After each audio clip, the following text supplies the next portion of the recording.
Pag yung adlib talaga ni Master Chen yung marinig mo, no? Dapat marunong ka magpatahan no? Kasi iyak ng iyak ka. No? Hindi, tsaka ang bangis ng transition.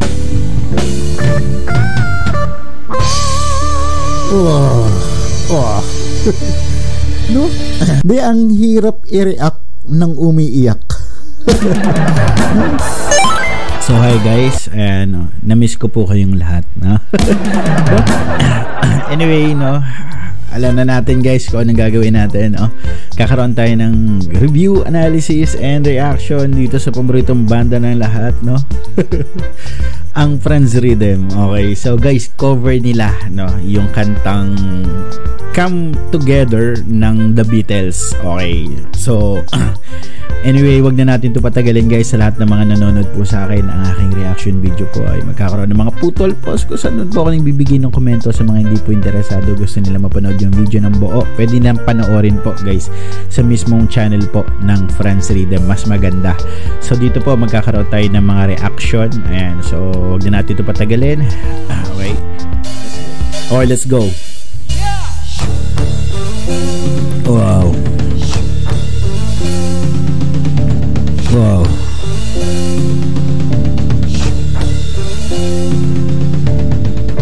Oh. No? Isa pa. Okay, isa pa tayo. Isa pa ng intro guys. Tingnan natin ulit. Check natin na mas maganda. Okay.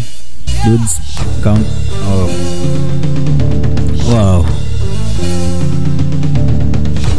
Wow.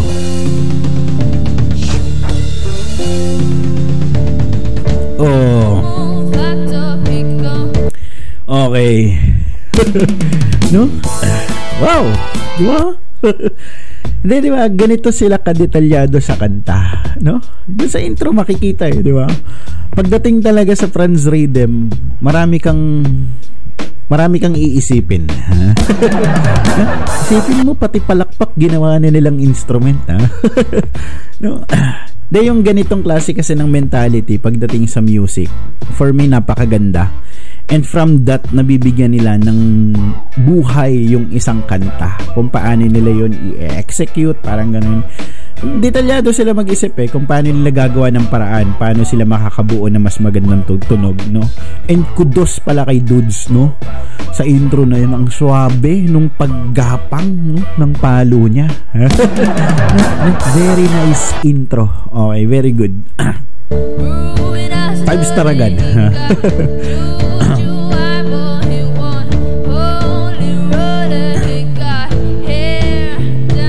Wow.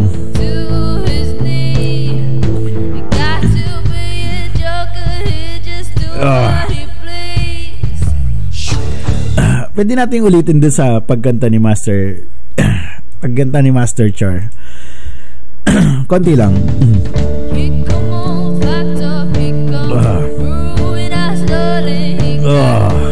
No? No, nakita niyo yung itsura niya talaga, no? Yung itsura niya talaga no? Kung paano niya hatakin yung lyrics ng kanta, no? Yung kita sa expression ng kanyang mukha, no, kung paano niya ginagawa yun, yung hindi, ang lakas ng appeal niya, di ba? Hindi, grabe niya hatakin yung kanta. Makikita mo dun sa itsura ng kanyang mukha. Yun yung gusto kong sabihin, no? Nice, Master.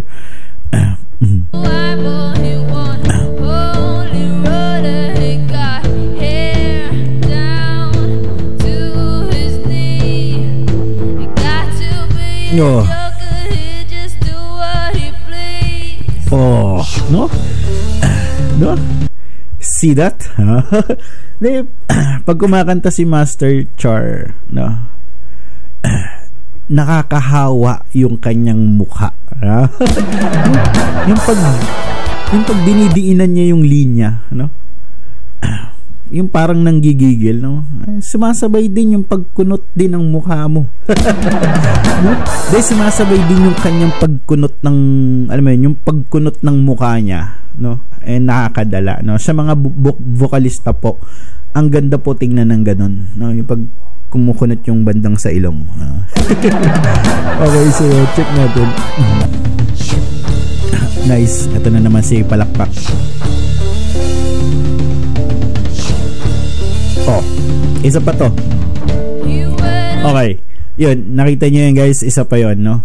Yung parang sound effects sa bibig, yung yung parang sindi ng sigarilyo. Ay, ng posporo. Hindi ko doon sa kanila, doon sa part na yon. Actually, may ganun naman talaga ako naririnig doon sa original. And isa sa mga live ni John Lennon na kinanta niya to, wala na ata siya sa Beatles noon. Ginagawa niya yon. Gumagano siya. Pero yung palakpak, alam ko hindi talaga siya clap eh. Okay, may musical instrument din na ginamit ng Beatles doon, no. Pero syempre, sa Franz Rhythm, no, kaya nilang gawan ng paraan na. Baka Franz Rhythm yan.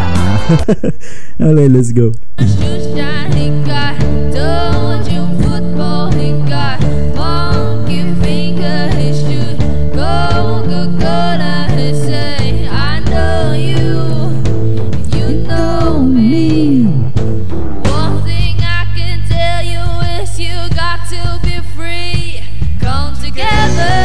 Oh.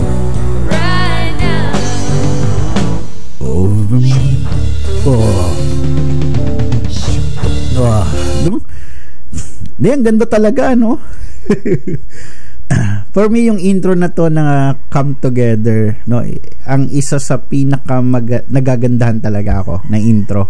Okay, nakanta rin. Okay, tapos kinover pa ng Franz Rhythm, no? Eh di, mas lalo na. Ha? Let's go. Parang iba yung aura ni Master Chen dito.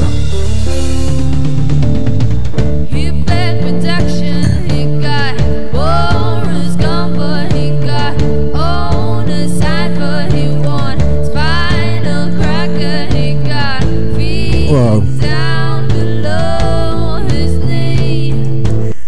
Di, ang sarap pakinggan nung bass part ni Tatay, no? Di talaga, ang galing eh, no? Kumakamot sa tenga eh. Pati palo ni Dudes, no? Suabe.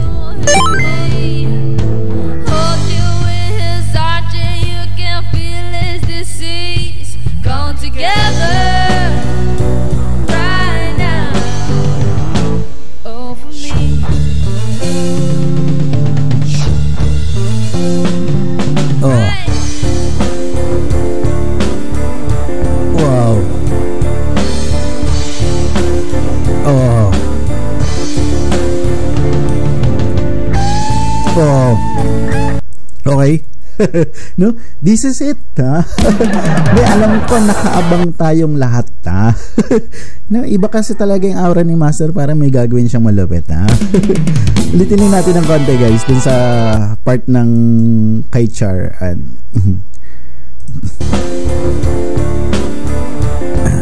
Wow.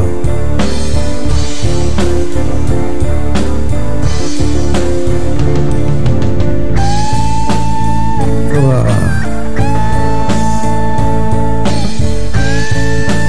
Wow.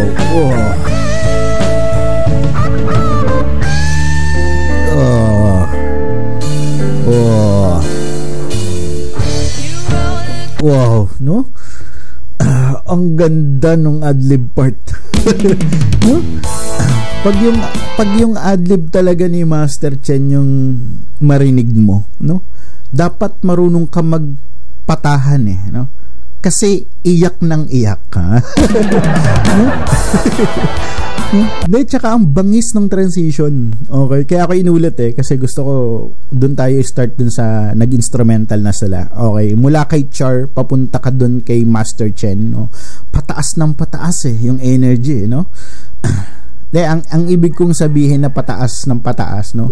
Yung pag-bend ni Chen ng string. Pataas ng pataas. No? Hindi ko alam bago ba tong gitara niya, no? Okay, let's go. Early morning, he got Molly.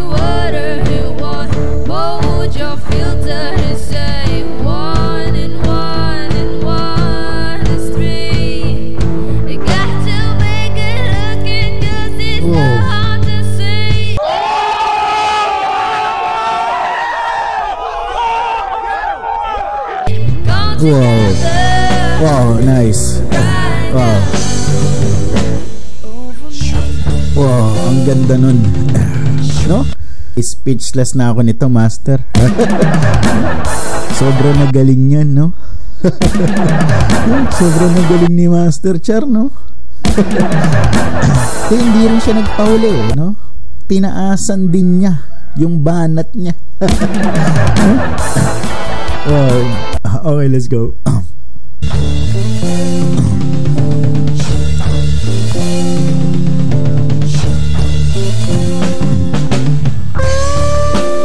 Wow.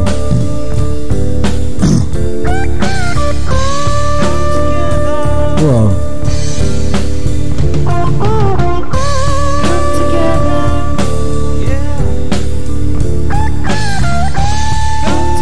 Wow.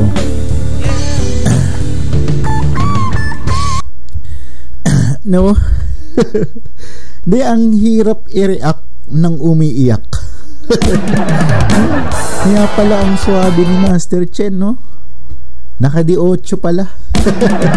No, pag nakaupo na kasi siya ng ganyan, no? Talagang, alam mo yan, nakakabawas kasi ng pressure, eh, no? And mas lalong parang mas nagiging swabe ka. No?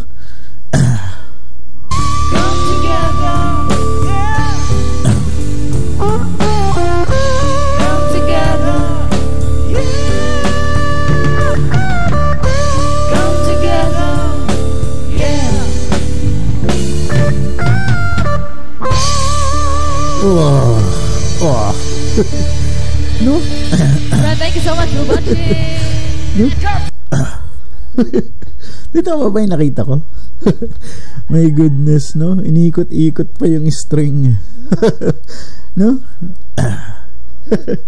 Ito isa pa nga. Sorry. Ang ganda ng part na yon, tsaka ang ganda ng ngiti niya dun. Oh, no? Di, ang angas ng ngiti niya dun, no? Bumagay dun kung paano niya ginawa yun. Thank you so much for watching. Di, kasi ganun yun, eh. Kung bakit ko lagi na nakukumpara yun kung anong itsura mo, kung paano mo ginagawa yung instrument, yung paano mo tinutugtog. Diba? Kasi parang ano yun, eh. I mean, diba sa mga gitarista kapag tumutugtog sila, kung paano nila pinapaiyak yung gitara, ganun din, nagre-reflect yun sa mukha nila, eh. Minsan pumipikit pa yung mukha nila, gumigilid yung ngiti. No? Yung ngiti ni Master Chen dito nakagilid, eh. Okay, let's go. Tingnan natin, guys, overall comment tayo. Over here with Ranson. Okay. Thanks for watching. Sobrang angas nun.